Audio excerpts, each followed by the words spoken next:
இந்த ஐஎஸ்எஸ்ங்கிறது இது விண்வெளி நிலையம் அப்படின்னு சொல்லுவாங்க, சர்வதேச விண்வெளி நிலையம் அப்படின்னு இருக்கு, வானத்தில் இருக்கு.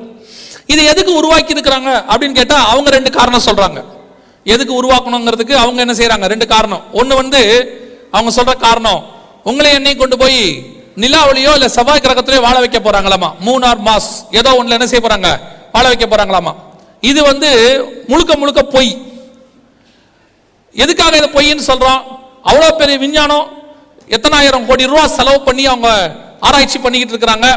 அதை போய் நீங்க விஞ்ஞானத்தை பத்தி ஒன்றும் தெரியாது, சும்மா பைபிளை படிச்சுட்டு பொய்யுங்கிறீங்களேன்னா, சில விஷயங்களுக்கு படிப்பறிவே வேண்டாம், பைபிள் படிச்சா போதும். குரங்கிலிருந்து மனுஷன் வந்தான் அப்படிங்கிறதுக்கு அவங்க பல ஆயிரம் கோடி ரூபாய் செலவு பண்ணி ஆராய்ச்சி பண்ணுவாங்க. நமக்கு ஆராய்ச்சியே வேண்டாம், பைபிளை படிச்சா போதும். குரங்கிலிருந்து மனுஷன் வரல, தேவன் அவனை உண்டாக்கினார். இன்னைய வரைக்கும் crores and crores செலவு பண்ணி குரங்கிலிருந்து மனுஷன் வந்தாங்கிறதுக்கு ப்ரூஃப் பண்ண பாக்குறாங்க. Not yet proved. இது வரைக்கும் ப்ரூவ்ட். குரங்குடைய குரோமோசோனுக்கும் மனுஷனுடைய குரோமோசோனுக்கும் என்டையர்லி டிஃபரண்ட். ரெண்டும் இன்ன வரைக்கும் செட் ஆகல, இன்ன வரைக்கும் ப்ரூவ் பண்ண முடியல. அதுதான் சொல்றேன், விஞ்ஞானம் சொன்னதுனால எல்லாம் சரியாயிடாது. வேதம் சொன்னதான் சரி, வேதத்துக்கு ஒத்த விஞ்ஞானம் சரி. எப்படிங்க பைபிள்ல விஞ்ஞானத்தை பத்தி நம்ம பார்க்கலாமா? பைபிள் வந்த பிறகுதான் விஞ்ஞானம் வந்துச்சு. விஞ்ஞானம் வந்த பிறகு பைபிள் வரல, தேவன் உண்டாக்கினார். அதுக்கு பிறகுதான் விஞ்ஞானம் வந்துச்சு. அந்த விஞ்ஞானத்தை வச்சு தேவனை அளவு பார்க்க கூடாது. சிலர்லாம் சயின்டிபிக்கலி ப்ரூஃப் கேட்கறான், கடவுள் இருக்கிறாரா? சயின்ஸை உருவாக்குனதே கடவுள். அவரை வச்சு நீ எப்படி சயின்ஸை வச்சு கடவுளை ப்ரூஃப் பண்ணுவ? அவர் அதுக்கும் மேல உலகத்துக்கு வெளியே இருக்கிறவரை உலகத்துக்குள்ள இருந்து எப்படி ப்ரூஃப் பண்ணுவ? இந்த அறிவு நமக்கு வேணும். முதல்ல கம்ப்யூட்டரை உண்டாக்குனா மனுஷன் கம்ப்யூட்டரோட சின்னவனா பெரியவனா? கம்ப்யூட்டரை உருவாக்குற மனுஷன் கம்ப்யூட்டரோட சின்னவனா பெரியவனா? கம்ப்யூட்டரை உருவாக்குன மனுஷனை கம்ப்யூட்டரை வச்சு நீங்க அளவு பார்ப்பீங்களா?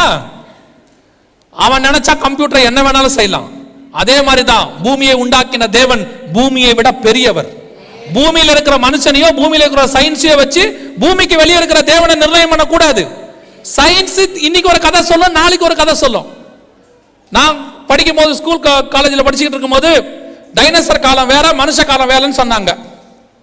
அதுக்கு பல மில்லியன் வருஷம், இதுக்கு பல மில்லியன் வருஷம். நாங்க இப்ப 2012 ஆப்பிரிக்கால இருந்த ஒரு ஆர்கியாலஜில கடைசியில என்ன கண்டுபிடிச்சானா, டைனோசருடைய ஃபுட் பிரிண்ட்க்கு பக்கத்துல மனுஷனுடைய கால் தடமும் இருக்கு, ரெண்டும் பக்கத்துல பக்கத்துல இருக்கு. இப்ப அந்த ஆய்வறிக்கையில சொல்லியிருக்கிறான், டைனோசர் காலம் வேற இல்ல, மனுஷ காலம் வேற இல்ல, ரெண்டும் ஒரே காலம் தான். ஏன்னா ரெண்டு கால் தடமும் ஒரே காலத்தை சார்ந்தவைங்கன்றான். இதைத்தான் வேதம் சொல்லுது. 6ஆம் நாள்ல மிருகத்தையும் மனுஷனையும் கர்த்தர் படைத்தார். இதை பைபிள்ல சொன்னா ஒத்துக்க மாட்டான். 2000 கோடி ரூபாய் செலவு பண்ணி 3000 கோடி செலவு பண்ணி இப்ப பாருங்க இதை சொல்றாங்க, உங்களை கொண்டு போய் மார்ஸ்ல செவ்வாய் கிரகத்துல வாழ வைக்க போறாங்க. நல்லா தெரிஞ்சுக்கொள்ளுங்க, உங்களை என்னையோ இந்த பூமியை தவிர வேற எங்கேயும் வாழ வைக்க முடியாது. எப்படி முடியாது? நீங்க ஆராய்ச்சியாளரா? ஒண்ணும் கிடையாது. வேதம் தெளிவா சொல்லுது, பூமியையோ மனுஷனுடைய குடியிருப்புக்கு என்று கர்த்தர் கொடுத்திருக்கிறார். நீங்கள் நானும் வாழ்றது பூமிக்குள்ள மட்டும்தான் இருக்க முடியும், வேற எங்கேயும் வாழவே முடியாது. இப்ப மார்ஸ்ல வாழ வைக்கிறதுக்கு 49 பேரை செலக்ட் பண்ணிருக்கான். அதுல இந்தியால இருந்து ஒருத்தர் செலக்ட் பண்ணிருக்க, தமிழ்நாட்டுல இருந்து ஒருத்தர் செலக்ட் பண்ணிருக்கான், கோயம்புத்தூர்ல இருந்து. ஒன் வே டிக்கெட்டாமா, இறக்கி விட்டுட்டு வந்துருவானாமா. அவங்க என்ன பண்றாங்கன்ட்டு வெளியே இருந்து ஷூட் பண்ணுவானாமா. மார்ஸ்ல வாழ முடியுமானா? Very simple, no oxygen. எப்படி வாழ முடியும்? No gravitational force. எப்படி வாழ முடியும்? 2015 ஒரு ஊழியத்துக்காக யுஎஸ் போன போது அங்க நாசாவுடைய ஒரு எக்ஸிபிஷன் ஒன்று ஹூஸ்டன்ல நடக்குது. அங்க ஒரு சகோதரர் கூட்டிட்டு போனார், வாங்க பிரதர் போய் பார்க்கலாம். அங்க இந்த மூணுக்கு போயிட்டு வந்ததெல்லாம் டாக்குமெண்ட்ரியா படம் போட்டாங்க. அதுல போயிட்டு வந்ததெல்லாம் குரூவில் இருந்தக்கூடிய ஒரு ஆள், கொஞ்சம் வயசானவர், ஒரு 80 வயசு உள்ளவர், அதை எக்ஸ்பிளைன் பண்றார். முடிச்ச பிறகு கேள்வி கேட்டாரு, இந்த மாதிரி நீங்க ஏதாவது கொஸ்டின் இருந்தா கேட்கலாம். எல்லாரும் ஒரு கேள்வி கேட்டாங்க. நான் ஒரு கேள்வி கேட்டேன், ஐயா அந்த நிலாவில் போய் வாழ வைக்கிறோம்னு சொன்னீங்களே, அந்த ப்ராஜெக்ட் எவ்வளவு தூரத்தில் இருக்கு, எப்ப நம்ம போவோம்னு கேட்டேன். அப்போ அவர் சொன்னாரு, நாங்க we stopped the project in 1990s ன்னு சொன்னாரு. லாஸ்ட் நிலாவுக்கு ஸ்பேஸ் ஷட்டில் போனது 1990 முடிஞ்சிருச்சு. 1969 ஆரம்பிச்சு 1990 நிறுத்திட்டோம். அதுக்கப்புறம் நாங்க ஒரு ஸ்பேஸ் ஷட்டிலும் எங்க அனுப்பல, நிலாவுக்கு அனுப்பவே இல்லை. நான் கேட்டேன் ஏன்? அவர் சொன்னார், வெரி சிம்பிள், அங்க வாழ முடியாது, there is no oxygen. ஏண்டா இதை எங்க ஆண்டவர் பைபிள்ல சொன்னா நீங்க ஒத்துக்க மாட்டியா? இதை நீங்க ஒரு 1000 கோடி ரூபாய் செலவு பண்ணி சொன்னீங்கன்னா நாங்க ஒத்துக்கணும். நாங்க அந்த 1000 கோடி ரூபாய் செலவு பண்ணதை எங்ககிட்ட கொடுத்துருங்கிறோம். எதுக்கு வேஸ்ட் பண்ற? அவனாவது பரவாயில்ல 1990 நிறுத்திட்டான். இப்பதான் நம்ம நாட்டில் 2 அனுப்பி விட்டுருக்காங்க, சந்திராயன் 1 சந்திராயன் 2. என்னன்னா சந்திராயன் 1 காணோம், 2 தேடிக்கிட்டு இருக்கு. இப்ப எதுக்கு ஆராய்ச்சி பண்ணணுமோ அதை ஆராய்ச்சி பண்ணணும். இது இது இது எதுக்கு சொல்றோம்? ISS இன்டர்நேஷனல் ஸ்பேஸ் ஸ்டேஷன் உங்களை நிலாவில் வாழ வைக்க போறோம். வாழ வைக்க மாட்டான், இவனால வாழ வைக்க முடியாது. இங்க இருந்து உங்களை அமெரிக்காலே வாழ வைக்க மாட்டான், விசா கொடுக்க மாட்டான். இது போய் 100%. இது எதுக்காக வச்சிருக்கிறாங்கன்னா, உண்மை நோக்கம் என்னன்னா, பூமியை முழுவதுமாக அவர்கள் கண்காணிக்கிறார்கள். டோட்டல் வேர்ல்டை என்ன செஞ்சுட்டு இருக்காங்க? ஒரு சர்வைலன்ஸ்குள்ள கொண்டு வராங்க. நான் இதை பத்தி உங்களுக்கு இன்னும் 2-3 நாள் பாடத்தில் எடுக்கிறேன். எப்படி சர்வைலன்ஸ் பண்ணிட்டு இருக்காங்க, அதுக்கு உங்ககிட்ட என்ன இன்ஸ்ட்ருமெண்ட் கொடுத்து வச்சிருக்காங்க, நீங்க எல்லாம் எதுக்கு எப்படி அதுக்கு அடிக்ட் ஆகிருக்கிறீங்க, இதை பத்தி நம்ம இன்னொரு நாள் பார்க்கலாம். இதுதான் அவங்க சர்வைலன்ஸ், நம்மளை கண்காணிக்கிறதுக்கு 24 மணி நேரமும் கண்காணிக்கிறதான ஒரு ஹெட் குவார்ட்டர்ஸை உருவாக்கி இருக்கிறாங்க. எல்லா சேட்டிலைட்டும் இதோட கனெக்ட் பண்ணப்பட்டிருக்கு. ஏறக்குறைய ஒரு 3000-4000 சேட்டலைட் இருக்கு. அத்தனை சேட்டலைட்டோடைய ஹெட் குவார்ட்டர்ஸ் இதுதான். இங்கிருந்து தான் மொத்த சேட்டலைட்டையும் நடத்துறாங்க, கண்காணிக்க போறாங்க. உங்களை என்னையும் கொண்டு போய் ஒரு பெரிய டிக்டேட்டர் கையில ஒப்படைக்க போறாங்க. அதற்கான ஆயத்த பணிகள் 16 நாடுகள் சேர்ந்து செஞ்சிருக்கு. இதே மாதிரி இன்னொன்னு இப்ப ரெடி பண்ணிக்கிட்டு இருக்காங்க. டோட்டல் பூமியையுமே 24 ஹவர்ஸ் கண்காணிக்கிறதுக்கான வேலையை இது செஞ்சுது. சரி, நம்ம வசனத்துப்படி வந்தா பொய்யான அற்புதங்கள் இங்க இருந்தா நடக்க போகுது. எப்படி பூமிக்கு மேல அக்கினி இறக்க பண்ண போறாங்கன்னா, இதுல இருந்தா இறக்க பண்ண போறாங்க. எப்படின்னா, உங்களுக்கு தெரிஞ்சிருக்கும், சில வருஷங்களுக்கு முன்பாக இந்த இடத்துக்கு இருந்து வரும்போது தான் கல்பனா சாவ்லான்னு ஒரு அம்மா இறந்து போயிட்டாங்க. உங்களுக்கு தெரியும். அவங்க எப்படி இறந்தாங்கன்றதான் கான்செப்ட் நமக்கு இன்னைக்கு மெசேஜுக்கு தேவை. எப்படி இறந்தாங்கன்னா, அவங்க இந்த ISSல இருந்து இங்கிருந்து இன்டர்நேஷனல் ஸ்பேஸ் ஸ்டேஷன் இங்கிருந்து வரும்போது பூமத்திய ரேகைக்குள்ள அந்த ஸ்பேஸ் ஷட்டில் நுழையும். கொலம்பியா உள்ள நுழையும் போது பார்த்தீங்கன்னா, நம்ம பூமத்திய ரேகைக்குள்ள நுழையும் போது நம்முடைய பூமியானது ஒரு மிகப்பெரிய பாதுகாப்பு வளையத்துக்குள்ள இருக்கு. காந்த புலம்னு சொல்லுவாங்க தமிழ்ல, மேக்னெட்டிக் ஃபீல்டு அப்படிம்பாங்க இங்கிலீஷ்ல, எலக்ட்ரோ மேக்னெட்டிக் ஃபீல்டு அப்படிம்பாங்க. அது முழுக்க மூடி இருக்கும். அப்படி இந்த மேக்னெட்டிக் ஃபீல்டுக்குள்ள தான் எல்லாமே நுழையும். அதனால தான் சாதாரண கல் பூமி கிட்ட வரும்போது என்னவா மாறுது? எரிக்கல்லா மாறுது. எல்லாத்தையும் எரிச்சு விட்டுரும். அது என்ன இது வந்து கர்த்தருடைய திட்டம். எதுவுமே பூமிக்கு மேல விழாம இருக்கிறதுக்கு, அதை எரிச்சு பசுமாக்கிறதுக்கு கர்த்தர் கொடுத்திருக்கிறதான பிளான். அதனாலதான் விண் துகள்கள்னு சொல்லுவாங்க, அட்மாஸ்பியர் டஸ்ட். அது எதுவுமே பூமிக்கு மேல விழாம எல்லாத்தையும் அது என்ன செய்யுது? எரிச்சு விட்டுக்கிட்டே இருக்குது. நாமெல்லாம் இன்னுமே சர்வை பண்ணிட்டு இருக்கிறோம். இப்ப இந்த கல்பனா சாவ்லா வந்த விண்வெளி ஓடமும் அப்படித்தான். உள்ளே நுழையும் போது எரியாதபடிக்கு தான் செஞ்சிருந்தாங்க. ஆனா அன்னைக்கு அதுல இருந்த ஏதோ ஒரு டிஃபெக்ட், இந்த நெருப்பு அது உள்ள போய் அது வெடிச்சு என்ன செஞ்சிருச்சு?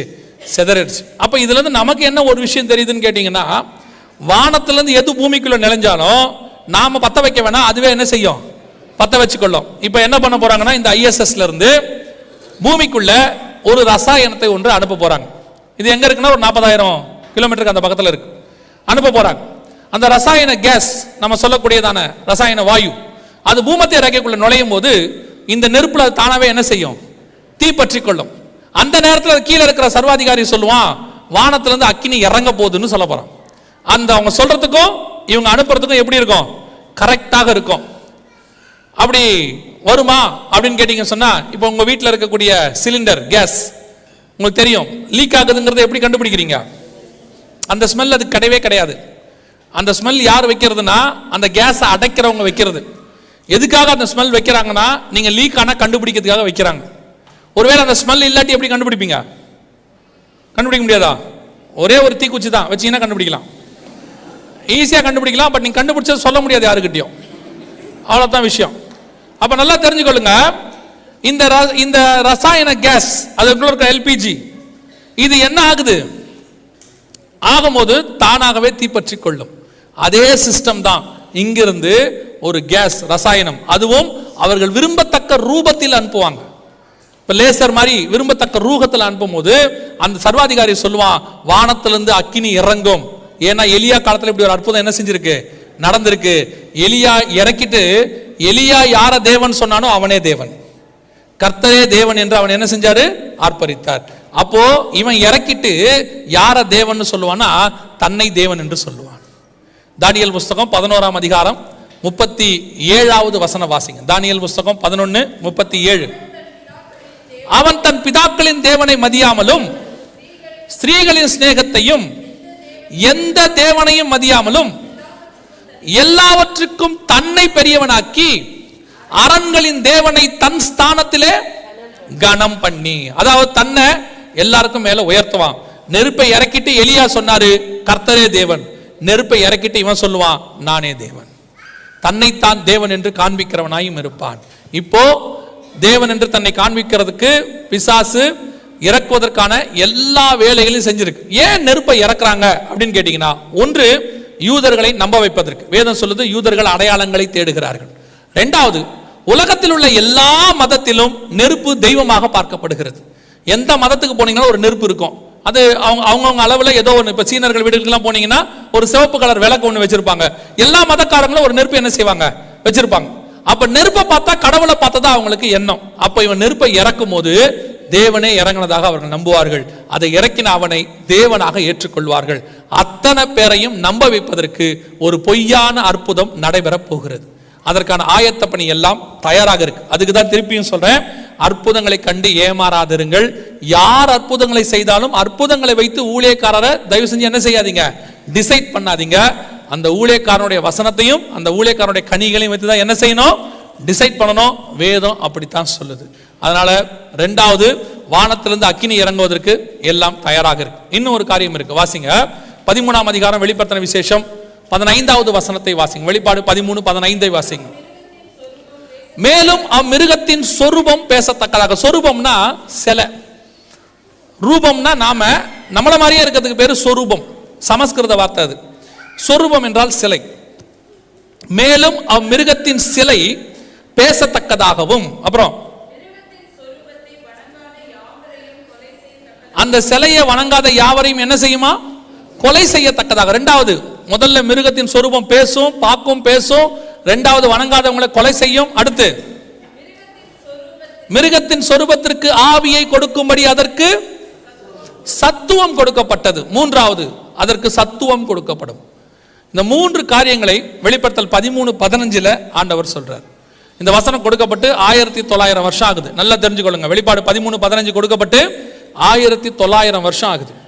இந்த தீர்க்க தரிசனம் இப்போதான் நிறைவேறி இருக்கு. உங்களுக்கு தெரியும், இதுவரைக்கும் சிலை பேசினதாக எந்தவித சரித்திர குறிப்பும் இல்லை. சிலை என்னென்னவோ செய்யும்.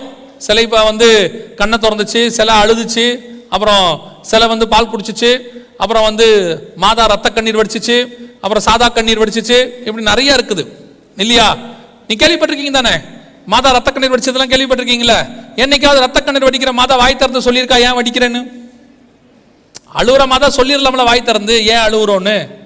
எந்த மாதாவும் என்ன செஞ்சதில்லை இது வரைக்கும் வாய் திறந்து. ஏன் தெரியுமா? வேதம் சொல்லுது, அது கண்ணிருந்தும் காணாது, வாய் இருந்தும் பேசாது. ஆண்டவர் சொன்னா சிலை பேசாது. இது வரைக்கும் சிலை பேசல. அதே ஆண்டவர் தான் சொல்றாரு வெளிப்படுத்தல் 13:15 கடைசி காலத்தில் சிலை என்ன செய்யுமாம், பேசுமாம், பார்க்குமாம், கொலை செய்கிற அதிகாரம் அதுக்கு வருமாம். அது மாத்திரமல்ல, அதற்கு ஆவியை கொடுக்கும்படி சத்துவம் கொடுக்கப்பட்டது. அப்பனா கடைசி காலத்துல சிலை பேச ஆரம்பித்திருக்கிறது. சிலை இது வரைக்கும் என்னென்ன மெட்டல்ஸ்ல பார்த்திருக்கிறீங்க நீங்க? சிலை இது வரைக்கும் என்னென்ன மெட்டல்ஸ்ல பார்த்திருக்கிறோம்? அயன், பிரான்ஸ், சில்வர், கோல்ட் இல்லையா, கிளே, எல்லாத்திலையும் பார்த்திருக்கிறோம். இது சிலிக்கான் சிலை. கவனிங்க, இது சிலிக்கான் சிலை.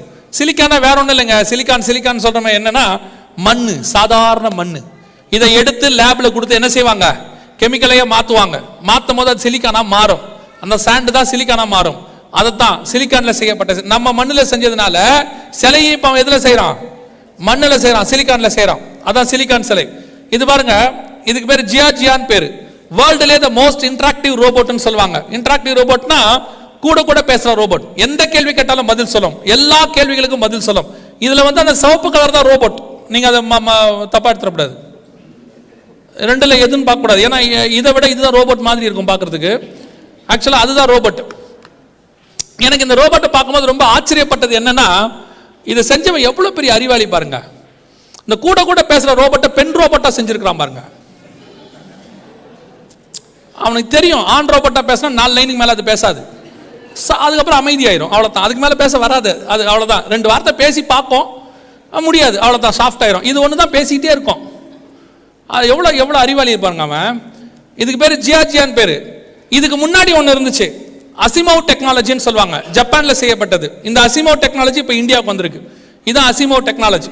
வெளிப்பாடு 13:15 கர்த்தர் சொன்னபடியே சிலை பார்க்க ஆரம்பித்திருக்கிறது, பேச ஆரம்பித்திருக்கிறது. இது சிலை, அதாவது சிலிக்கான் சிலை, ரோபோட்டிக். இதுல என்னன்னா இது பார்க்கும், பேசும். இது அவங்க பேசினா அவரை பார்த்து பேசும், இவர் பேசினா இவரை பார்த்து பேசும். கேட்கிற கேள்விக்கு பதில் சொல்லும். பெரிய ஆச்சரியம், தொட்டா ஏன் தொட்டீங்கன்னு கேட்கும். இதுக்கு பேர் அசிமோவ் டெக்னாலஜி. இந்த அசிமோவ் டெக்னாலஜி இப்போ இந்தியாவுக்குள்ளே வந்திருக்கு. எங்க வந்திருக்கு நான் உங்களுக்கு சொல்றேன். இது கர்த்தர் சொன்னபடி வெளிப்பாடு 13:15 ஃபர்ஸ்ட் பார்ட். சிலை பார்க்குமாம் பேசுமாம், 100% தீர்க்க தரிசனம் துல்லியமாக நிறைவேறிவிட்டது. சிலை பார்க்க ஆரம்பிச்சிருக்குது, பேச ஆரம்பிச்சிருக்கு. இப்போ இதுலயே கொஞ்சம் அட்வான்ஸ்ட்.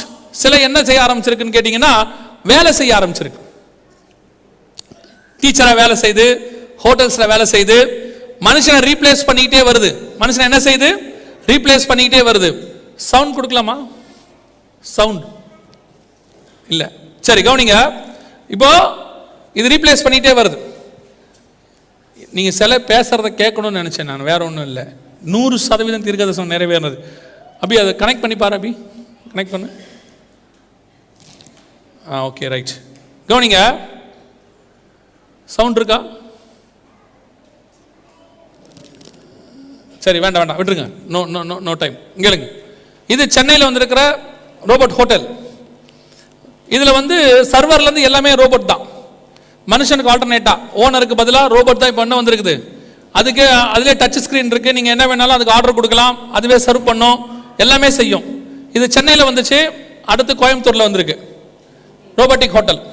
கோயம்புத்தூருக்குள்ள வந்திருக்கு, இப்போ பெங்களூர்ல வந்திருக்கு, ஆல் ஓவர் இந்தியா இப்போ கொண்டாந்துருக்காங்க. எல்லா இடத்துலையும் இங்கே இருக்குமா? இங்கே வந்துருச்சு. இதை நம்ம டெக்னாலஜி டெவலப்மெண்ட் இப்படி தானே சொல்றோம். ஆக்சுவலா என்னன்னு கேட்டீங்கன்னு சொன்னா, மனுஷனுக்கு ரீப்ளேஸ்மெண்டா மாறிக்கிட்டு இருக்கு.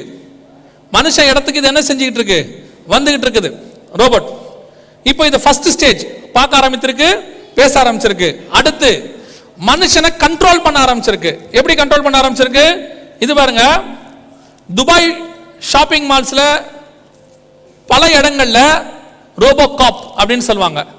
ரோபோட்டிக் போலீஸ், மனுஷனை கண்ட்ரோல் பண்றது. இந்த ரெண்டு கண்ணுமே கேமரா, ரெண்டு கண்ணு கேமரா மொத்தத்தையும் ஷூட் பண்ணிடும். இதுல இருக்கிறது CPU இங்க இருக்கு பாருங்க. இது பார்க்கிறதுக்கு டச் ஸ்கிரீன் மாதிரி உங்களுக்கு தேவையான வழிகளி எல்லாத்தையும் சொல்லும். ஆனா ஃபுல்லா ஸ்டோரேஜ். உங்களை மொத்தம் அதுவே என்ன செஞ்சிடும்? வீடியோ எடுத்துரும், எல்லாத்தையும் ஸ்டோரேஜ் பண்ணி வச்சிரும். ஃபுல் எல்லா இடத்துலயும் இப்ப கொண்டாந்து இருக்காங்க துபாயில ரோபோகாப். இது ஃபர்ஸ்ட் அமெரிக்கால ஒரு மூவியா கொண்டு வந்தாங்க. ரோபோகாப்னு ஒரு மூவி கொண்டு வந்தாங்க. அப்பெல்லாம் எல்லாருமே என்ன நினைச்சாங்கன்னா, ஒரு இமேஜினேஷன், ஒரு படம். நான் எப்போ சொல்லுவேன், இந்த மீடியா இருக்கு பாத்தீங்களா, இந்த மீடியாங்கிறத எப்பவுமே ஆன்டி கிரைஸ்டுடைய ஆட்கள் எதுக்கு யூஸ் பண்ணுவாங்கன்னா, உங்களை ரெடி பண்றதுக்கு யூஸ் பண்ணுவாங்க. என்ன ரெடி பண்றாங்கன்னா, நான் ஒரு இடத்துக்கு போயிருந்த போது அங்க இருக்கிற ஒரு சயின்டிபிக்கல் சம்பந்தப்பட்ட ஒருத்தரை மீட் பண்ணும் போது அவர் சொன்னாங்க, ஒரு சில நாடுகள் நம்மளை விட 50 வருஷம் முன்னாடி இருக்கிறாங்க, முன்னாடி இருக்கிறாங்க. அவங்களோட டெக்னாலஜி எல்லாமே நம்ம இன்னுமே என்ன செய்ய முடியாது, நம்ம பிரெயினை ஏற்றுக்கொள்ளாது. ஏன்னு சொன்னா நம்ம இன்னும் அதுக்குள்ள வரவே இல்லை. அப்ப அவங்க என்ன செய்வாங்களா, அதை நாம ஏற்றுக்கொள்ள வைக்கிறதுக்கு அதை மீடியா வழியா கற்பனையா நம்ம மைண்ட்ல என்ன செய்வாங்க, கொஞ்சம் கொஞ்சமா அதை அனுப்பிட்டே இருப்பாங்க. நம்ம பார்க்க பார்க்க பார்க்க நம்ம மைண்ட் அதை என்ன செய்யும், கிராஸ் பண்ணிட்டே இருக்கும். ஒரு 30 வருஷத்துக்கு முன்னாடி வந்த படங்கள் எல்லாம் பாத்தீங்கன்னு சொன்னா கம்ப்யூட்டரை காட்டுவாங்க. அந்த கம்ப்யூட்டரை பத்தி அவன் என்ன சொல்லுவான்னு கவனிச்சு பாருங்க. It will rule one day the வேர்ல்டும்பா. உலகத்தை ஒரு நாள் என்ன செய்யும், ஆளுகை செய்யும். அன்னைக்கு அது நமக்கு ஒரு இமேஜினேஷன், ஒரு சாதாரண ஸ்கிரீன் தான் காட்டுவான். இது போய் உலகத்தை ஆளுமான்னு கேட்டா இன்னைக்கு அதுதான் என்ன பண்ணிட்டு இருக்கு, உலகத்தை ரூல் பண்ணிக்கிட்டு இருக்கு.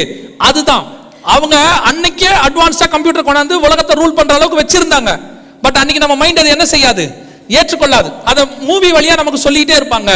இப்போ நீங்க மூவில பாக்குறதெல்லாம் பாத்தீங்கன்னா உங்க கற்பனைக்கே எட்டாது. எல்லாமே இமேஜினேஷன், எல்லாமே சைஃபை அப்படின்னு என்னென்னமோ புது புது வார்த்தையெல்லாம் சொல்லுவான். ஆனா அது எல்லாமே ஒரு நாள் நிஜமாக மாறும். ஒரு நாள் உங்க கண்ணுக்கு முன்னாடி நடக்கும். அதை தான் இப்ப கொண்டாந்து கொஞ்சம் கொஞ்சமா உங்க மைண்ட்ல இம்ப்ளிமெண்ட் பண்ணிட்டே இருக்கிறான். உங்க பிரெயின் அதை ஏத்துக்கொள்ள வைக்கிறான். அதுல ஒண்ணுதான் ரோபோகாப். இந்த ரோபோகாப்ங்கிறது ஒரு 10 வருஷத்துக்கு 5 வருஷத்துக்கு முன்னாடி வந்ததான ஒரு மூவி. அன்னைக்கு யுஎஸ்ல ஒரு பெரிய போலீஸ் டிபார்ட்மெண்ட்டே ரோபோவா இருந்துச்சு, ஒரு ஆள் இருந்தானு. இன்னைக்கு யுஎஸ்ல ரோபோகாப் டிபார்ட்மெண்ட்டே இருக்கு. யுஎஸ்ல ஒரு 2 வருஷத்துக்கு முன்னாடி நிறவெறி பிரச்சனை ஒண்ணு வந்துச்சு அமெரிக்கால. கருப்பின மக்களுக்கும் வெள்ளையின மக்களுக்கும் சண்டை. அதுல கருப்பின மக்கள் வெள்ளையின மக்களை போட்டு கொண்டுட்டாங்க, ஒரு 6 பேரை. இதை கண்ட்ரோல் பண்றதுக்கு அமெரிக்கா முழுதும் கலவரம் பரவிருச்சு. இதை கண்ட்ரோல் பண்றதுக்கு அமெரிக்கன் போலீஸால முடியல. என்ன பண்ணாங்க தெரியுமா கடைசியா? அப்பதான் ஃபர்ஸ்ட் ரோபோகாப் டிபார்ட்மெண்ட் ஒன்று இருக்கிறதே தெரியப்படுத்தினாங்க. Robot police இறக்கப்பட்டது. இறங்கி 48 மணி நேரத்துக்குள்ள மொத்தத்தையும் கண்ட்ரோல் கொண்டாந்துருச்சு. அப்போ மனுஷனை கண்ட்ரோல் பண்ற இடத்துக்கு எது வந்துருச்சு? மிஷின் ரோபோ வந்துருச்சு, சிலை வந்துருச்சு, பார்க்க ஆரம்பிச்சிச்சு, பேச ஆரம்பித்தது, இப்போது நம்மை கண்ட்ரோல் பண்ற இடத்துக்கு வந்திருக்கு. இதுக்கு அடுத்த ஸ்டேஜ் நம்மளை கொலை பண்ணுகிற ரோபோ. கொலை பண்ற ரோபோ வருமா அப்படின்னு கேட்டீங்கன்னா இதுக்கு பேரு கில்லிங் ரோபோட்ஸ் பேர். நான் சொன்ன பாருங்க, அசிமோவ் டெக்னாலஜி இந்தியாக்குள்ள வந்திருக்குன்னா கேரளா போலீஸ் டிபார்ட்மெண்ட்ல அசிமோவ் டெக்னாலஜி கொண்டாந்துட்டாங்க. கேரளா போலீஸ்ல ஹியூமனாய்ட் ரோபோட். இதுல என்னன்னு கேட்டீங்கன்னு சொன்னா இதுல என்ன யூஸ் பண்றாங்கன்னு கேட்டீங்கன்னா அசிமோவ் டெக்னாலஜின்னு ஒன்று சொல்லுவாங்க. இங்க இருக்கு பாருங்க, அசிமோவ் ரோபோட்டிக்ஸ் கொண்டாந்துட்டாங்க. இது கேரளா போலீஸ் டிபார்ட்மெண்ட்டுக்குள்ளேயே கொண்டாந்தாச்சு இந்தியாக்குள்ள. இது வந்து ஒரு 10 வருஷத்துக்கு முன்னாடி ஜப்பான்ல இருந்தது. இப்போ பார்க்கிற ரோபோட் ரெடி, பார்க்கிற சிலை ரெடி, பேசுகிற சிலை ரெடி, மனுஷனை கண்ட்ரோல் பண்ற சிலை ரெடி. இதுக்கு அடுத்த ஸ்டேஜ் கொல்லுகிற ரோபோட். இங்க இருக்கு பாருங்க, இதுக்கு பேர் கில்லிங் ரோபோட்ஸ் பேர். இது அமெரிக்கன் யுஎஸ் ஆர்மில ஜப்பானீஸ் செஞ்சு கொடுத்ததான ரோபோட்டிக் பிரிவு. இதோட ஸ்பெஷாலிட்டி என்னன்னு கேட்டீங்கன்னா எதிரி நாட்டு ராணுவ வீரர்களை மட்டும் கொல்லும், சொந்த நாட்டுக்காரங்களை கொள்ளாது. அது ஒரு வீடியோ இருக்கு, அது கொஞ்சம் அப்லோட் பண்ணல. எதிரி நாட்டு ராணுவ வீரர்களை மட்டும் கொல்லும், சொந்த நாட்டு மக்களை கொள்ளாது இந்த கில்லிங் ரோபோட்ஸ். இதை பத்தின இன்னொரு ஆர்டிகல் இருக்கு, இங்க இருக்கு பாருங்க. The US Army is turning to robot soldiers. கொண்டாந்துட்டு எதிரி நாட்டு ராணுவ வீரர்களை கொல்றதுக்கு ரோபோட்டிக் பிரிவை உருவாக்கிட்டாங்க US ஆர்மியில. அதுல பிரைவேட்டா பாத்தீங்கன்னு சொன்னா Volkswagen கம்பெனில கூட வேலை பார்த்திருந்த ஆளை, கூட வேலை பார்த்திருந்த ரோபோட் கொன்னுடுச்சு. இதான் ஃபர்ஸ்ட் எஃப்ஐஆர் ஃபார்ம் ஆனது. ஒரு ரோபோட் மனுஷனை கொன்னதாக வெளியே போலீஸ்ல போய் கேஸ் புக் ஆனது இதான் ஃபர்ஸ்ட். ஜெர்மனில நடந்துச்சு. வெளிப்பாடு 13:15 நம் கண்களுக்கு முன்பாக நிறைவேறி கொண்டே இருக்கிறது. 100% சிலை பார்க்க ஆரம்பித்து விட்டது, பேச ஆரம்பித்து விட்டது. இப்ப அடுத்து என்ன செய்ய ஆரம்பிச்சிருச்சு? கொலை செய்யவும் தொடங்கி விட்டது. ஆனா இதெல்லாம் பைபிள்ல உள்ளதுங்கிறது மட்டும்தான் நமக்கு தெரியாது. ஏன்னா உங்க மைண்ட்ல கொஞ்சம் கொஞ்சமா இதை டெக்னாலஜி டெக்னாலஜின்னு சொல்லி சொல்லி அது ப்ராஃபஸிங்கிறதையே பிசாசு எடுத்துட்டான். நான் சொல்லுவேன், ஒவ்வொரு டெக்னாலஜிக்கு பின்னாடியும் ஒரு ப்ராஃபஸி உண்டு. உலகம் தான் அதை டெக்னாலஜியா பார்க்கணும், சபை ப்ராஃபஸியா பார்க்கணும். இன்னைக்கு சபையும் டெக்னாலஜியா பார்க்குது, அதான் பிரச்சனையே. ஒரு கவர்மெண்ட் வருதா, உலகத்தை பொறுத்த வரைக்கும் அது பாலிடிக்ஸ், நம்மை பொறுத்த வரைக்கும் அது ப்ராஃபஸி. நேத்து பார்த்தோம், ஒரு கவர்மெண்ட் வருது, உலகம் அதை பாலிடிக்ஸா பார்க்கும், அரசியல். நம்மளை பொறுத்த வரைக்கும் அது தீர்க்க தரிசனம். சபை வேறு விதமா பார்க்கணும், தேவன் பார்க்கிற விதமா பார்க்கணும். இன்னைக்கு அதை பார்க்க சபை தவறி விட்டது. நீங்களும் டெக்னாலஜியா பார்க்கறீங்க, நீங்களும் பாலிடிக்ஸா பார்க்கறீங்க. அப்படி பார்க்காதீங்க. ஒவ்வொன்றுத்துக்கு பின்னாடி பைபிள்ல ஏதாவது இருக்குதான்னு பாருங்க. ஆண்டவர் பைபிள்ல சொல்லாம ஒரு விஷயத்தை இங்க நடக்கவே நடக்காது. எல்லா முக்கியமான எல்லா விஷயத்தையும் கர்த்தர் வேதத்துல சொல்லி வச்சிருக்கிறார். அப்படி அது இல்லைன்னா அது முக்கியமானது இல்லைன்னு அர்த்தம், அவ்வளவுதான். ஒவ்வொரு காலகட்டத்துக்கு ஒவ்வொன்று முக்கியமா நாம நினைப்போம், ஆனா பைபிளுக்கு எல்லா காலகட்டத்திலும் எது முக்கியம்னு தெரியும், அதை சொல்லி வச்சிருக்குது. இது 2வது பார்ட். இப்போ என்ன இருக்கு? பார்க்கிறது வந்துருச்சு, பேசுறது வந்துருச்சு, கொலை செய்யற ரோபோட்டும் வந்துருச்சு. 3வது ஆவியை கொடுக்கும்படி அதற்கு சத்துவம். அதாவது ஆவி என்பதற்கு ஸ்ட்ரென்த் அப்படின்னு ஒரு பலம் அப்படின்னு ஒன்று இருக்குது, பவர் அப்படின்னு ஒன்று இருக்கு. இப்போ தானாய் சுயமாய் சிந்தித்து தானே ஆக்டிவேட் பண்ணக்கூடிய ஆர்டிஃபிஷியல் இன்டெலிஜென்ஸ் என்று சொல்லக்கூடிய ஏஐ டெக்னாலஜி இங்க இருக்கு பாருங்க. இது ஏஐ டெக்னாலஜி ரோபோட். இது வந்து என்னன்னு பார்த்தா ரோபோட் வரப்போகுதுன்னு பார்க்காதீங்க, வாசிக்கிறதே ரோபோட் தான். ஏதோ ரோபோட் வரும் போல அப்படின்னு நினைக்காதீங்க, இந்த இதுவே ரோபோட் தான். அது கண்ணு இமைக்கிறதெல்லாம் பாருங்க, அதோட ஃபேஸ் எக்ஸ்பிரஷன் எல்லாம் பாருங்க. இதை எந்த விதத்திலுமே நீங்க ரோபோட்னு சொல்லவே முடியாது. ஏஐ ஆர்டிஃபிஷியல் இன்டெலிஜென்ஸோட அதுவே தானா நியூஸ் வாசிக்கும், கொடுக்குற நியூஸை அதுவே கண்ட்ரோல் பண்ணும். இந்த வீடியோக்கு அப்புறம் அடுத்த நியூஸ் படிக்கணும், எப்படி மனுஷன் இப்போ செய்கிறானோ எல்லா வேலையும் அது செய்யுது. அது ஃபீமேல் ஆங்கர், இது மேல் ஆங்கர். இது பார்த்தீங்கன்னா இதுவே சொல்லும், I am English artificial intelligence first day in news agency, my voice and appearance are modelled on Zhang Zhao, a real anchor with the development of media industry calls for continuous innovation. இது வந்து ஒரு AI technology, artificial intelligence இருக்கக்கூடியதான robot கிடையாது, அதுக்கு அடுத்த technology இது.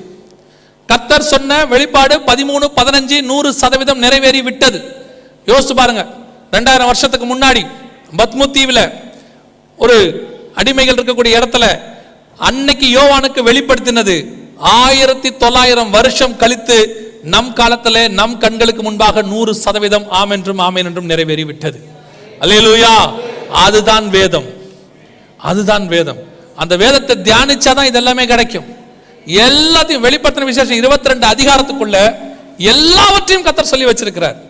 ஒன்னொன்னா நம்ம கொஞ்சம் தியானிக்க வேண்டியது. இப்போ எந்த ரேஞ்சுக்கு போயிருக்குன்னு சொன்னா, இப்போ இது பேர் சோஃபியான் பேரு, சிட்டிசன்ஷிப் இன் சவுதி அரேபியா. அதாவது மனிதனை போலவே அதற்கு என்ன கொடுக்கப்பட்டாகி விட்டது அப்படின்னு கேட்டீங்கன்னு சொன்னா, மனிதனை போலவே அதுக்கு குடியுரிமை கொடுக்கப்பட்டாகி விட்டது. நமக்கு ஈக்குவலா வந்துருச்சு, நம்மளை ஆள தொடங்கிருச்சு, கடைசியா நம்மளை கொலை பண்ணவும் தொடங்கிருச்சு, இப்போ மனுஷனை போல கூட வாழ தொடங்கிருச்சு. இது ஆர்டிபிஷியல் இன்டெலிஜென்ட் ரோபோட். இதை எந்த விதத்திலும் இங்க ஒரு லைட் இருக்கும், இதை வச்சு மட்டும்தான் அது ரோபோட்னு உங்களுக்கு தெரியத்துக்கணும். மற்றபடி எதை வச்சுமே இதை நீங்க ரோபோட்னு சொல்ல முடியாது, ஒன்னுத்திலுமே சொல்ல முடியாது. அதோடைய புருவ அசைப்பு, அது பேசுறது, அதோடைய ஸ்லாங்கு, அதோடைய பாடி மாடுலேஷன் அத்தனையும் பாருங்க, ஒரு நார்மல் கேர்ள் என்ன செய்வாங்களோ அதான் செய்யும். High technology. வெளிப்பாடு 13:15 கர்த்தர் சொன்னபடி துல்லியமாய் நிறைவேறிவிட்டது 100% ஆம் என்றும் ஆமேன் என்றும். இன்னும் ஒரே ஒரு காரியம் மாத்திரம் இருக்கு, அதை நான் சொல்லிட்டு முடிக்கிறேன். வாசிங்க சீக்கிரமா. யோவேல் புஸ்தகம் 2ஆம் அதிகாரம் 8வது வசனத்தை வாசிங்க. யோவேல் 2:8, ஜோயல் 2:8 வாசிங்க. அந்த வேத பகுதியை எல்லாருமே எடுங்க, அந்த வேத பகுதியை எல்லாருமே எடுங்க. எந்த அளவுக்கு அது நம்ம காலத்தில் நிறைவேறி இருக்குதுன்னு பாருங்க. 2:8 மட்டும் எடுங்க எல்லாரும். ஒன்றை ஒன்று நெருக்காது, ஒவ்வொன்றும் தன் தன் பாதையிலே செல்லும், அவைகள் ஆயுதங்களுக்குள் விழுந்தாலும் காயப்படாமல் போகும், அவைகள் பட்டணம் எங்கும் செல்லும், மதில்கள் மேல் ஓடும், வீடுகள் மேல் ஏறும். இந்த வசனம்லாம் அப்படியே 100% 2018 நிறைவேறுச்சு. ஜோயல் 2:8 எடுத்து வச்சுக்கொள்ளுங்க, கவனிங்க. இதுக்கு பேரு ட்ரோன் அட்டானமஸ் வெப்பன் அப்படின்னு பேர். இது இப்ப 2018 கண்டுபிடிக்கப்பட்ட மிக முக்கியமான ஆயுதம். இதான் இன்னைக்கு உலகத்தில் இருக்கிற ஆயுதங்கள்லயே த மோஸ்ட் டேஞ்சரஸ் ஒன்னு சொல்லுவாங்க, மிக மிக ஆபத்தானதுன்னு சொல்லுவாங்க இந்த ட்ரோன் வெப்பன். இது ஒரு இவ்வளவுதான் இருக்கும், சின்னது, ஒரு உள்ளங்கை அளவு தான் இருக்கும், இவ்வளவுதான் அதோடைய சைஸ். இது உள்ள ஒரு கேமரா இருக்கு, இது உள்ள ஒரு ஸ்டோரேஜ் இருக்கு, அது உள்ள ஒரு 3 மில்லிகிராம் அளவுக்கு வெடிப்பொருள் இருக்குது. இது எப்படி ஆக்ட் ஆக போகுதுன்னு மட்டும் பாருங்க. அது உள்ள இப்போ உங்க ஊர்ல கார்டு இருக்கா? உங்களுக்கு இங்க சர்வை பண்றதுக்கு ஒரு ரெசிடென்ஸ் கார்டு ஏதாவது இருக்குதா? உங்களுக்கு இருக்கா? அந்த கார்டுல ஒரு நம்பர் இருக்கா? அந்த நம்பரை கொடுத்தா போதும். இப்போ இதுல அந்த கார்டுல நம்பரையும் உங்களுடைய போட்டோவையும் அதுல கொடுத்துட்டா போதும், அது ஸ்டோர் பண்ணிரும். இப்போ அது என்ன பண்ண போகுது, அந்த நம்பரையும் அந்த ஃபேஸுக்குரியவரையும் அந்த கண் கருவிழியையும் தேடும். இந்த ஊர்ல எங்க இருக்கிறாருன்னு தேடி கண்டுபிடிச்சு நீங்க இருக்கிற இடத்துக்கு உங்களை அடிக்கும். இப்போ இந்த இதோட போட்டோவை அதை கொடுத்துருக்காங்க, அதை தூக்கி போட்டாச்சு. இப்போ அதை தேடுது பாருங்க, நெத்தில அடிக்கும். அடிச்ச அடுத்த செகண்ட் ஆள் காலி. இதுக்கு பேர் அட்டானமஸ் வெப்பன். இப்போ வந்திருக்குது. அது எப்படி அடிக்குதுன்னு காட்டுறாங்க பாருங்க, அவ்வளவுதான், மூளைக்குள்ள அடிக்கும் நேரா. இப்போ இந்த வெப்பனை தடுக்கிறதுக்கு, இந்த ப்ரொடெக்ட் பண்ணக்கூடாதுன்ட்டு எவ்வளவோ சொன்னாங்க. இன்னைக்கு உலக நாடுகள் ஒத்துக்கல, எல்லா நாடும் ப்ரொடியூஸ் பண்ண ஆரம்பிச்சிருச்சு. இப்போ அந்த யோவேல் 2:8 அவர் சொல்றாருல, பலகனி வழியா ஏறும், மதில்கள் வழியா நுழையும், பட்டணங்கள் தோறும் செல்லும். இது அப்படியே ஒரு ஷார்ட் பிலிமா காட்டுவாங்க பாருங்க. இப்போ போகுது பாருங்க, உள்ளே நுழையும், ஒன்றை ஒன்று நெருக்காது, திருடனை போல நுழையுதா? இப்போ அது அப்படியே லைவா காட்டுவாங்க பாருங்க. அப்படியே யோவேல் 2:8-9 100% நம் காலத்துல. இப்போ இந்த டாக்குமெண்ட்ரி வெளியே வந்த பிறகு இதை தடுக்கணும்னு எவ்வளவு சொல்லியும் உலக நாடுகளால இதை தடுக்க முடியல. இப்ப பாருங்க, ஒரு நாட்டு மேல போய் இந்த மாதிரி இந்த ட்ரோன் வெப்பனை போட்டுறாங்க, இதை விட்டுருவாங்க. இது என்ன செய்யும் கேட்டீங்கன்னா, அந்த ஊருக்குள்ளேயே போகும். இப்ப எப்படி இதுக்குள்ள அந்த மக்களை பண்ணுவாங்கன்னா, உங்களுடைய டேட்டாஸ் உங்ககிட்ட இருக்கக்கூடியதெல்லாம் ஏதோ ஒரு சிஸ்டத்தில் இருக்கும் இல்லையா? கண்டிப்பா எல்லாம் ஒரு சிஸ்டத்தில், அந்த சிஸ்டத்தை ஹேக் பண்ணி அதுல இருக்கிற 1,00,000 பேரையும் இதுல ஸ்டோர் பண்ணா போதும். இப்ப பாருங்க, அப்படியே உள்ளே நுழையும், அந்த ஊருக்குள்ள இருக்கிறவங்க எல்லாம் தேடி போகும். இப்ப எப்படி போகுதுன்னு காட்டுவாங்க பாருங்க. இது இப்போ எல்லா நாடுகளும் இந்த வெப்பனை பார்த்து பயந்து இருக்குது. இப்ப அது புறப்பட்டு போக போகுது பாருங்க, அங்க போகுது பாருங்க. அது வாட்டுன்னு புறப்பட்டு ஊருக்குள்ள போகுது, சிட்டிக்குள்ள போகுது. போய் அந்த சிட்டியில அந்த ஃபேஸை தேடுது டிவைஸ், அந்த நம்பர் இது எல்லாத்தையும் தேடும். தேடி எப்படி உள்ள நுழைய போகுது பாருங்க. அவ்வளவுதான், கண்டெய்னரை உடைச்சிக்கிட்டு உள்ள போகுது. உள்ள போய் அந்த நம்பருக்குரியவங்களை தேடுது.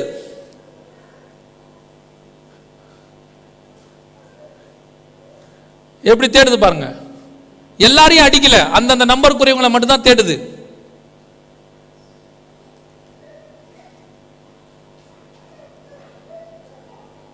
இது யோவேல் 2:8-9 தீர்க்க தரிசனம் நிறைவேறுதல். இதை கண்டு உலகமே பயப்படும் இருக்கும். அங்க இதுக்கு எதிராக யாருமே நிற்க முடியாதுன்னு இருக்கும். கர்த்தர் சொன்னபடி துல்லியமாக. இன்னும் நியூக்ளியர் வெப்பனை பற்றி பைபிளில் இருக்கு, இன்டர்நெட் பற்றி இருக்கு, ரேடியோ ஃப்ரீக்வன்சி RFID பற்றி இருக்கு. அதை விட பெருசு, இப்போ நீங்கள் பார்க்குறீங்களே டிவி லைவ்னு பார்க்குறீங்களே, லைவ் இருக்கு பைபிளில். அந்த ஒரு வசனம் மட்டும் வாசிங்க, ரொம்ப நல்லா இருக்கும். வெளிப்படுத்தின விசேஷம் 11ஆம் அதிகாரம், வெளிப்படுத்தின விசேஷம் 11ஆம் அதிகாரம் 8ஆம் வசனம் வாசி. 4ஆம் தூதன் தன் கலசத்தில் உள்ளதை தப்பா வாசிக்கிறீங்க. வெளிப்பாடு 11:8 வாசிங்க. அவருடைய உடல்கள் மகா கிடக்கும்,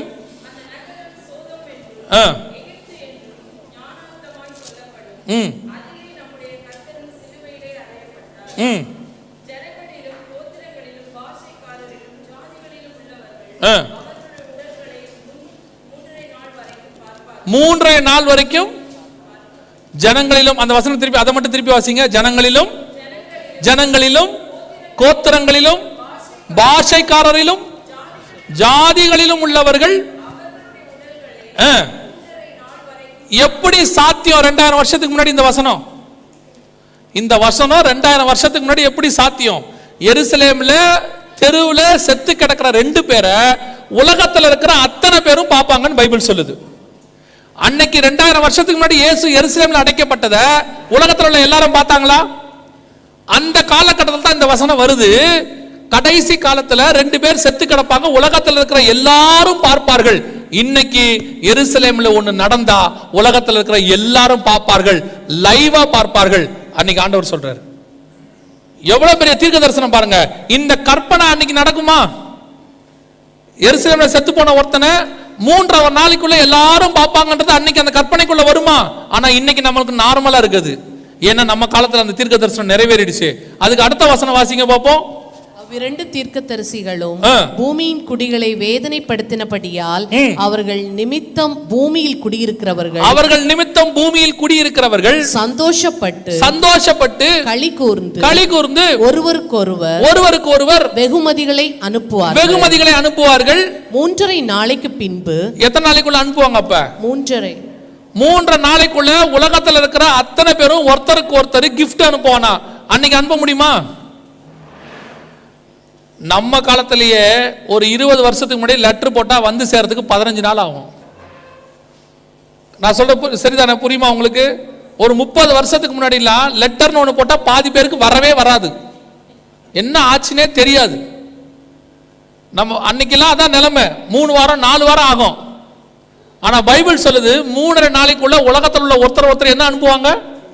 வெகுமதிகளை அனுப்புவார்கள். இன்னைக்கு போய் ப்ளூ டாட்லயோ DHLலையோ கேட்டு பாருங்க, கன்சைன்மெண்ட் போகணும், எவ்வளவு நாளைக்குள்ள போகும்பா? 3 working days கரெக்டா சொல்லுவான். இன்னைக்கு உள்ள கொரியர் சர்வீஸ் வரைக்கும் இருக்கு பைபிள்ல, ஆன்லைன் வரைக்கும் இருக்கு, ஆன்லைன் கிஃப்ட் வரைக்கும் இன்ன வரைக்கும் இருக்கு, ஷிப்மெண்ட் வரைக்கும் இருக்கு. இன்னைக்கு ஷிப்மெண்ட் என்ன சொல்றான்? ஆன்லைன்ல போய் பர்ச்சேஸ் பண்ணா 2 working days 3 working days delivery free. என்ன டெக்னாலஜி பாருங்க பைபிள்ல. உட்கார்ந்து கொஞ்சம் படிங்க. இந்த வேதத்தை விட சிறந்த புத்தகத்தை உங்களால் தேடவும் முடியாது, கண்டுபிடிக்கவும் முடியாது.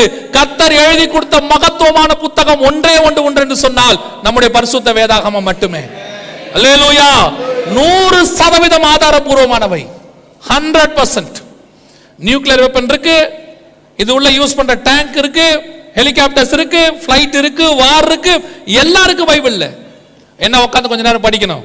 இதெல்லாம் படிக்காம, இதை பத்தி எதுவுமே ஆராய்ச்சி பண்ணாம, பைபிள்ல என்னங்க இருக்கு? உன் மண்டையில ஒண்ணும் இல்ல, பைபிள்ல எல்லாம் இருக்கு. அதனாலதான் ஆண்டவர் சொன்னாரு, ஆராய்ந்து பாருங்கள், தேடி கண்டுபிடித்து வாசியுங்கள், நான் என்னுடைய மகத்துவங்களை எழுதி கொடுத்தேன்னாரு. இன்னைக்கு உள்ள டெக்னாலஜியிலிருந்து இன்னைக்கு உள்ள வரப்போகிற காரியங்கள் அத்தனையும். ஆனா இது மட்டும் எல்லாம் ஒண்ணு நமக்கு சொல்லுது, என்ன தெரியுமா? என் டைமுக்கான எல்லா முடிவு காலம் மட்டும் இந்த வார்த்தைகளை புரைபொருளாக வைத்து அறிவு பெருகி போகும். முடிவு காலத்துக்கு எல்லாமே வந்துருச்சு. கடைசி காலத்துக்கு நடக்க வேண்டிய எல்லா ப்ராஃபஸி, எல்லா தீர்க்க தரிசனங்களும் நம் காலகட்டத்தில் நிறைவேறிடுச்சு. நாம் அந்த காலகட்டத்துக்குரிய மக்கள். தீர்க்க தரிசனம் உரைக்கப்படுவதற்கு ஒரு காலம் உண்டு, அது நிறைவேறுவதற்கு ஒரு காலம் உண்டு. உரைக்கப்பட்ட காலம் வேறு, நிறைவேறுவது நம்முடைய காலம். இனி காலம் கண்டிப்பாக செல்லாது. கர்த்தருக்கு சித்தமானால் நாம் தான் சபை காலத்தினுடைய கடைசி தலைமுறையாக இருப்பதற்கு நிறைய வாய்ப்பு இருக்கிறது. எந்த நேரமும் கர்த்தருடைய வருகை சம்பவிக்க போகிறது. ஆனா ஒண்ணு நிச்சயம், இவ்வளோ டெக்னாலஜி வந்துருச்சு, அப்போ இவ்வளவு டெக்னாலஜிக்கு நடுவில் நம்ம இருக்கிறோமே அப்படின்னு கேட்டா, இது எல்லாம் உங்களுக்கும் எனக்கும் எதிராக உருவாக்கப்பட்டது. எதுவும் உங்களுக்கு எனக்கு ஆதரவாகலாம் கிடையாது.